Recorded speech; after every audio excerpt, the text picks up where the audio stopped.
이 고린도 교회에는 여러 면에서 이 하나님의 은혜와 또 여러 가지 하나님의 놀라우신 일들이 활발하게 일어나는 이러한 교회였었습니다. 특별히 은사도 많이 나타났고 또 하나님의 이름으로 또 예수님의 이름으로 모이는 이 모임도 활발하게 일어나는 그러한 교회였었습니다. 이 겉으로 보면은 굉장히 이 생동감 있는 그런 교회처럼 보였던 것이죠. 그런데 오늘 말씀을 보게 되면 이 본문에서는 바울은 이 고린도 교회 안에 있는 이 심각한 문제의 이 소식을 전해 듣게 되어집니다. 1절 말씀에 보게 되어지면요, 이 문제의 소식이 이 한 사람이 아버지의 아내를 취하는 음행을 행하였다는 것입니다. 그러면서 이것은 당시 이방 사회에서도 쉽게 용납하기 어려운 일이라는 사실에 대하여서 밝히고 있습니다. 이 얼마나 이 소식이 이 사도 바울에게 놀랍고 충격적인 소식이었는지 이 사건에 대해서 바울이 이 1절에 보게 되면 심지어라는 이 표현을 사용할 정도로 이 소식이 당시에 충격적 이 사건이었다는 것이죠.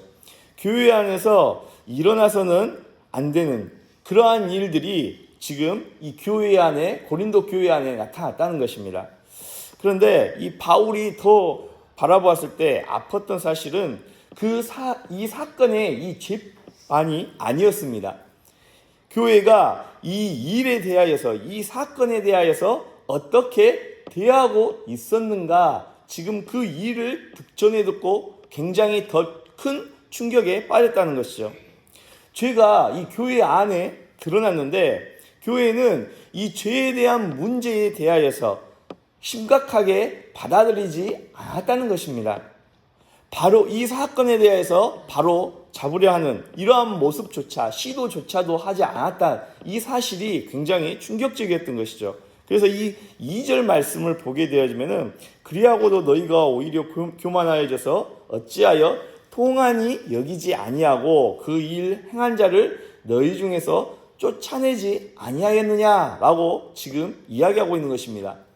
이 바울은 고린도 교회가 이 사건에 대해서 통한이 여기지 않았다라고 이야기합니다.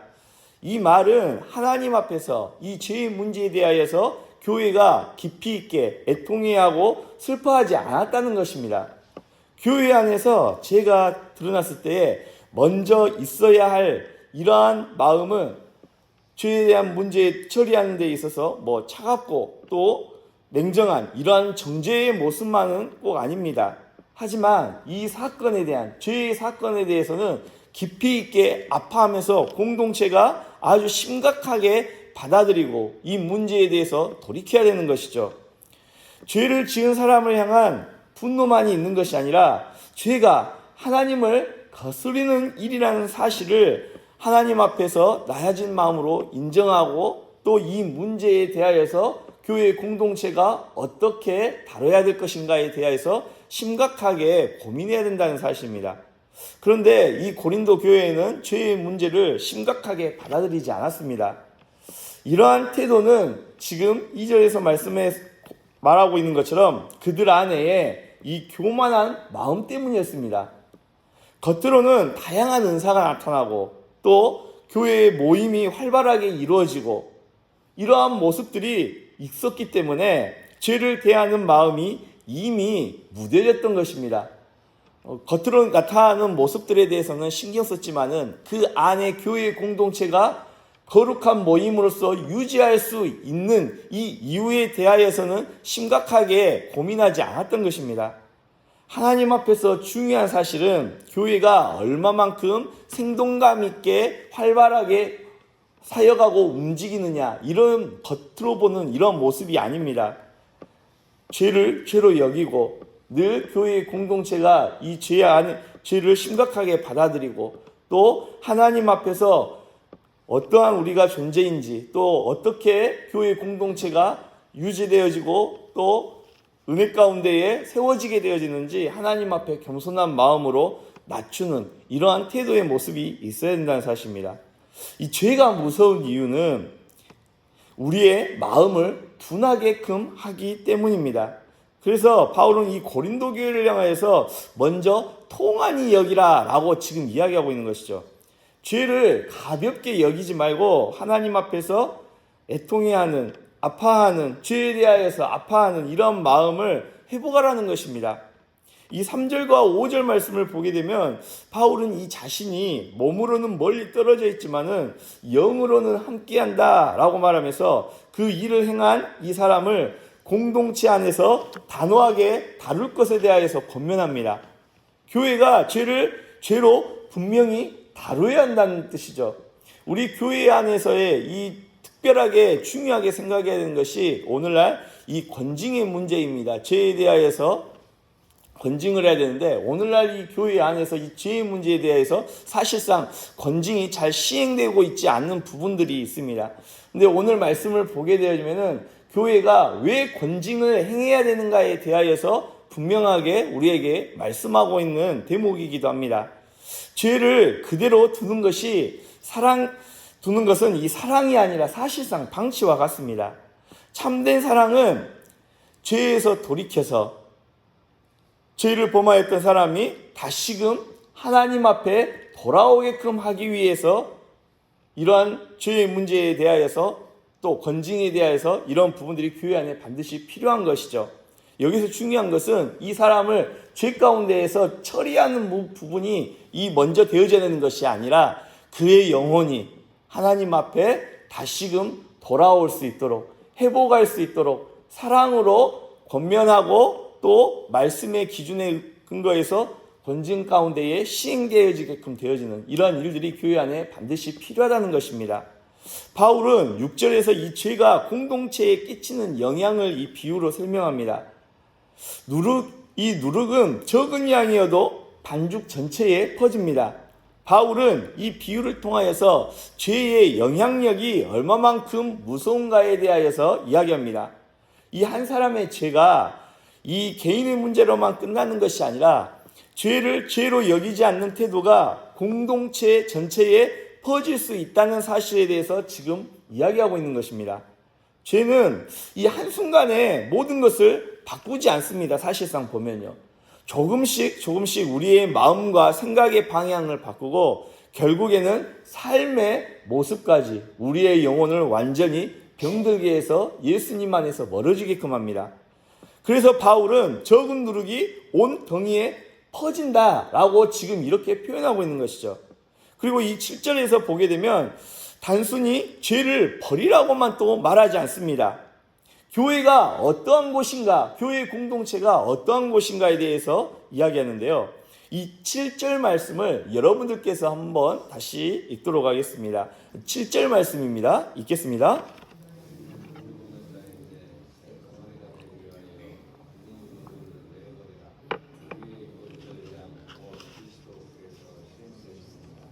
아멘. 바울은 너희는 교회를 향하여서 고린도 교회 성도들을 향하여서 너희는 누룩 없는 자가 되라 라고 지금 이야기합니다. 이것은 고린도 교회가 지금 완벽하다, 완전하다 이러한 의미가 아니라 예수 그리스도 안에서 이미 새롭게 된 거듭난 백성이라는 사실에 대해서 지금 이야기하고 있는 것입니다. 그러므로 이제 그 정체성에 맞게끔 너희가 교회 공동체가 믿음 가운데 살아가야 될 것에 대하여서 지금 권면하고 있는 것이죠. 새 백성이 되었으니 묵은 누룩, 그러니까 예전에 이 죄악된 모습들을 다 그대로 품고 살아갈 수 없다는 것에 대하여서 이야기하고 있습니다. 바울은 그 이유를 곧 바로 예수 그리스도와 연결해서 설명합니다. 우리의 유월절 양, 곧 그리스도께서 희생되셨다라고 말씀하죠. 유월절 양은 우리가 잘 아는 것처럼 이스라엘 백성들이 애굽에서 이 구원을 받았던 이 밤을, 저녁을, 깊은 밤을 생각나게끔 하는데요. 이 어린 양의 피가 문설주에 발라졌을 때에 그 피 아래에 있는 집은 심판을 지나서 구원을 받았습니다. 바울은 지금 이제 예수 그리스도께서 우리의 유월절 어린 양이 되셨다는 사실에서 다시 한 번 더 고린도 교회 성도들 향해서 이야기합니다. 예수님께서 우리 죄를 대신 지시고 십자가에서 죽으셨다는 것이죠. 즉 십자가의 내 죄를 위하여서, 교회 공동체의 죄를 위하여서 십자가에서 죽으신, 우리 죄 때문에 죽으신 그 은혜를, 예수님의 은혜를 가볍게 만들지 말라는 것입니다. 십자가는 죄가 얼마나 깊고 무겁고 무서운지를 우리에게 잘 보여주고 있습니다. 하나님의 아들이, 하나님이신 예수 그리스도께서 우리 죄를 대신 짊어지시고 십자가에서 죽으신 것이죠. 그러므로 이 십자가의 은혜를 아는 사람은 죄를 아무렇지 않게 품고 살아갈 수 없다는 사실에 대해서 말씀하고 있는 것입니다. 그러나 동시에 이 십자가는 우리에게 소망을 줍니다. 죄를 인정하고, 즉 내가 죄인임에 대하여서 하나님 앞에 인정하고 하나님께 돌아오는 사람에게는 하나님의 이 자비와 은혜와 회복의 길이 열려 있는 것이죠. 우리는 죄를 숨기며 끝까지 버티는 자들이 아닙니다. 십자가 앞에 나아가서 용서받고 새롭게 된 사람들입니다. 그래서 이 회개는 두려움만의 자리가 아니라 은혜로 돌아가는 아주 귀한 사실임을, 자리임을 우리가 기억해야 될 것입니다. 이 8절 말씀을 보게 되어지면 바울이 이 성도의 삶에 대하여서 순전함과 진실함으로 설명을 하는데요. 이 순전함은 하나님 앞에서 섞이지 않는 마음을 의미합니다. 진실함이라는 것은 겉과 속이 다르지 않는 삶을 이야기하고 있습니다. 즉 신앙은 우리가 완벽한 척 하면서 하나님 앞에서 우리 자신을 숨기고 살아가는 것이 아니라 하나님 앞에서 정직하게 성도들은 반드시 살아야 된다는 것입니다. 죄가 있으면 하나님 앞에 인정하고 은혜가 필요하면 주님께 늘 삶 가운데 나아가야 된다는 것입니다. 그리고 9절과 12절에서 그렇다고 이 교회가 세상 사람들과 완전히 단절되면서 살아야 되냐? 결코 그렇지 않다는 것에 대해서 이야기합니다. 교회는 세상 가운데 그 속에서 살아갑니다. 믿지 않는 사람들과 관계를 맺고 그들 가운데에 복음을 증거해야 합니다. 그러나 교회 안에서 그리스도인이라고 하면서도 죄를 계속 붙들고 살아가는 일을 아무렇지 않게 여기면서 살아가서는 안 된다는 것이죠. 바울은 교회가 세상을 심판하는 자리에 서는 것이 아니라 공동체 안에 드러나는 죄를 책임있게 다룰 것에 대해서 권면합니다. 그리고 13절에서는 이처럼 마무리하죠. 외인들은 하나님이 심판하시려니와 이 약한 사람은 너희 중에서 내쫓으라. 이 말씀은 교회의 거룩함을 지키라는 이 권면입니다. 바울의 목적은 사람을 버리는 데 있지 않습니다. 한 영혼을 버리는 데 있지 않다는 것이죠. 죄를 분명히 다루어서 그 사람이 하나님 앞에 돌아오는 데에 그 목적이 있음을 지금 말씀하고 있습니다. 교회는 죄를 괜찮다고 말하고 그렇게 생각하는 공동체가 아닙니다. 동시에 죄인을 포기하는 공동체도 아닙니다. 죄를 미워하되 회복을 위해 기도하고 또 죄를 분명히 다루지만 십자가의 은혜 안에서 그 한 영혼이 돌아오기를 기다려줄 수 있는 그러한 공동체가 되어져야 된다는 것입니다. 사랑하는 성도 여러분, 오늘 말씀은 우리에게 죄를 가볍게 여기지 말라고 말씀합니다. 죄가 드러날 때에 먼저 하나님 앞에서 애통해하며 아파할 줄 아는 그러한 마음이 있어야 될 것에 대해서 말씀하고 있습니다. 죄를 숨기거나 합리화하지 않고 십자가 앞에 정직하게 내려놔야 될 것에 대해서 말씀합니다. 우리의 유월절 어린 양 되시는 예수 그리스도께서 이미 우리를 위해서 십자가에서 죽으셨습니다. 때문에 우리는 죄 가운데에 계속해서 머물러 있어서는 안 됩니다. 주님께 늘 돌아가야 합니다. 그 십자가 예수 그리스도의 그 십자가의 보혈 앞에 우리가 회개하며 또 다시 순전함과 진실함으로 살아갈 수 있도록 십자가의 은혜를 붙들고 주님 앞에 믿음으로 나아가야 됩니다.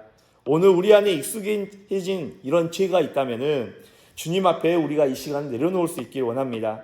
죄를 슬퍼하는 마음을, 애통해하는 마음을 우리 가운데에 회복하고 십자가의 은혜 안에서 새롭게 살아가는 저와 여러분 될 수 있기를 간절히 바랍니다. 기도하겠습니다. 하나님 아버지, 이 시간 우리 가운데에 우리 안에 익숙해진 죄가 있다면은 성령 하나님께서 깨닫게 하여 주시고 그 죄 가운데에서 변명하거나 그 죄를 감추려 하거나 숨기려 하지 아니하고 주님 앞에 늘 인정하고 하나님의 은혜를 구하며 내 죄를 위하여서 십자가에서 죽으시고 흘리신 예수 그리스도의 보혈을 우리가 의지하여서 그 능력의 보혈을 의지하여서 그 십자가의 은혜 아래 나아갈 수 있는 우리 모두가 되어질 수 있도록 인도하여 주시옵소서. 고린도 교회처럼 우리가 신앙생활의 겉모습만 붙들지 않게 하시고 하나님 앞에서 죄에 대하여서 아파할 줄 아는 그러한 마음, 회개할 줄 아는 그러한 마음을 회복케 하여 주시옵소서. 우리의 어린 양, 유월절 어린 양 되신 예수 그리스도께서 내 죄를 위하여서 죽으셨음을 다시 한 번 더 그 은혜를 기억하게 하시고 그 십자가의 은혜 안에서 다시금 순전함과 진실함으로 믿음으로 주님 안에서 살아갈 수 있도록 인도하여 주시옵소서. 예수 그리스도의 이름으로 기도합니다. 아멘.